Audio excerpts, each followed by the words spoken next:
Dokumen selepas melapor diri. Setelah anda melapor diri di tempat latihan industri anda perlu melengkapkan dokumen-dokumen yang berkaitan dan perlu dihantar ke unit latihan di UPLI untuk memaklumkan pada kami bahawa anda telah selamat melapor diri. Okay? Dan dokumen-dokumen ini perlu dihantar kepada pihak UPLI dengan segera. Okay? Dokumen yang berkaitan adalah kad pengesahan lapor diri, boleh didapati di buku log anda ataupun dicetak di SBMP. Isi dokumen tersebut, dapatkan pengesahan cop sign majikan ataupun penyelia anda dan hantar kepada UPLI secara email dan post.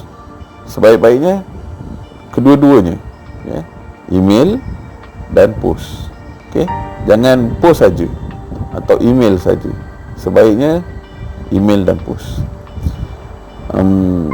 Dan satu lagi dokumen adalah kad maklumat semasa latihan dan pelan lokasi.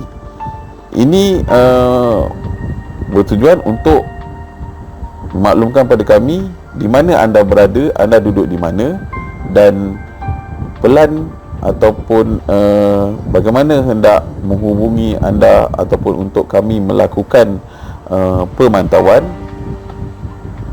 Kami nak mencari tempat latihan anda. Kedua-dua dokumen ini perlu dilengkapkan dan perlu dihantar upload email kepada kami dalam tempoh 2 minggu setelah anda melapor diri. Jika anda tidak berbuat demikian, kita akan kenakan tindakan dan surat amaran diberikan kerana anda tidak menghantar kad lapor diri untuk mengesahkan bahawa anda telah melapor diri. Okey. Baik, ini adalah contoh kad pengesahan lapor diri. Okey. Dan ini adalah contoh lakaran peta yang tidak betul ataupun tidak sesuai.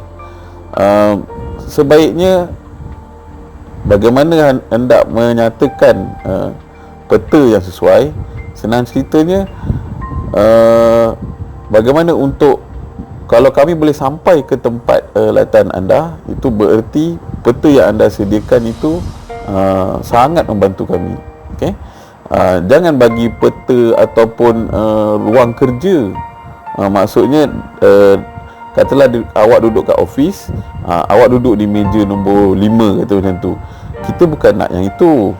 Kita nak bagaimana daripada politeknik ataupun daripada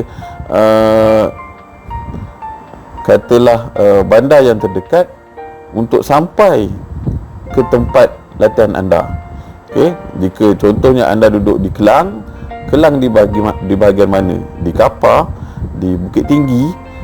Di Bukit Tinggi itu pula di jalan mana? Sediakan petanya. Sebaiknya apa yang anda boleh buat, anda pergi pada Google Map, dapatkan peta daripada Google Map tu dengan koordinat sekali anda nyatakan. Itu yang sebaiknya. Ini contoh yang tidak bagus juga. Dia LI di contoh saya ingat ni di Survey Legun macam tu, dia bagi pamphlet Survey Legun. Kat mana dia nak LI kami pun tak tahu.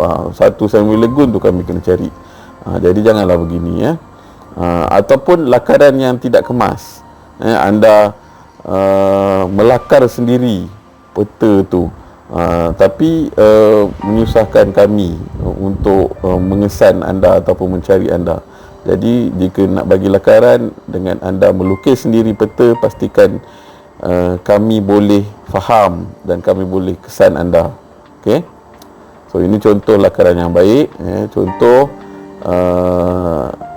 lakaran diambil daripada Google Map. Tu saya maklumkan tadi, sebaik-baiknya letakkan koordinat GPS tempat LI anda. Kemudian nyatakan di situ lokasi-lokasi yang mudah kami kesan, yang mudah kami cari untuk pensyarah pemantau nampak. Contohnya masjid, stesen minyak Petronas ke, 7-Eleven, balai polis, katalah belakang balai polis, macam tu.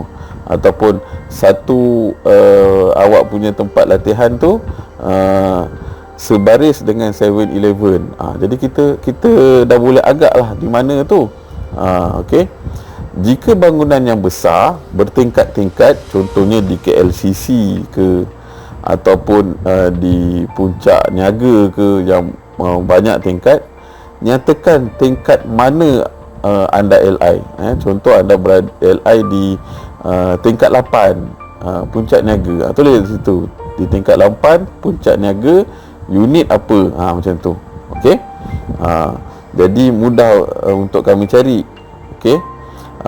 Janganlah kata di bangunan Puncak Niaga, lepas tu kat mana, tingkat berapa. Pasal nanti kami kena berurusan dengan pengawal. Pengawal akan tanya pelajar LI ni tingkat berapa.